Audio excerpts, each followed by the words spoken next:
সম্প্রতি যুক্তরাষ্ট্রে Jeffrey Epstein সংক্রান্ত কয়েক হাজার পৃষ্ঠার গোপন নথি বা এপস্টেন ফাইল জনসমক্ষে আসার পর বিশ্বজুড়ে তোলপাড় সৃষ্টি হয়েছে। এই তালিকায় বিশ্বের অনেক প্রভাবশালী রাজনৈতিক ব্যক্তিত্ব ও তারকাদের নাম উঠে এসেছে, যার মধ্যে পপ সম্রাট মাইকেল জ্যাকসনের নাম থাকা নিয়ে শুরু হয়েছে তুমুল বিতর্ক। নথিপত্র অনুযায়ী জ্যাকসন একবার ফ্লোরিডার পাম বিচে এপস্টিনের বিলাসবহুল সেই প্রাসাদে গিয়েছিলেন, যা নিয়ে সাধারণ মানুষের মনে নানা প্রশ্নের উদয় হয়েছে।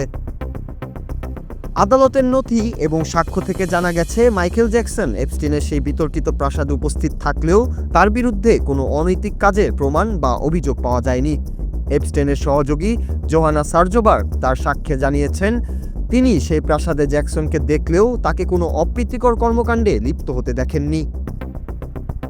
সজবার্গের ভাষ্যমতে জ্যাকসনের উপস্থিতি ছিল নিতান্তই সামাজিক বা সৌজন্যমূলক এবং তিনি কারো কাছ থেকে কোনো বিশেষ সেবা গ্রহণ করেননি।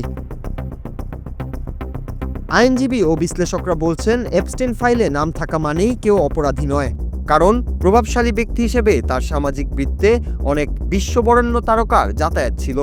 মাইকেল জ্যাকসনের ক্ষেত্রেও বিষয়টি তেমনই ছিল বলে মনে করা হচ্ছে, কারণ এখন পর্যন্ত প্রকাশিত কোনো নথিতে তার বিরুদ্ধে বা মতো গুরুতর অভিযোগের উল্লেখ নেই। এই নথি প্রকাশের পর জ্যাকসনের ভক্তরা সামাজিক যোগাযোগ মাধ্যমে সোচ্চার হয়েছেন এবং দাবি করছেন যে পপ সম্রাটকে বিনা কারণে এই কলঙ্কিত ঘটনার সাথে জড়ানো হচ্ছে। পুরো ফাইলটি এখনও পুরোপুরি বিশ্লেষণাধীন থাকায় বিশ্ববাসী অধীর আগ্রহে অপেক্ষা করছে আরও কোনো চাঞ্চল্য তথ্য বেরিয়ে আসে কিনা তা দেখার জন্য। এই নথিগুলো যেমন অনেক প্রভাবশালী ব্যক্তির মুখোশ উন্মোচন করেছে, তেমনি জ্যাকসনের মতো তারকাদের ক্ষেত্রে তা কেবল সৌজন্যমূলক সাক্ষাতের প্রমাণ হিসেবেই রয়ে যাচ্ছে।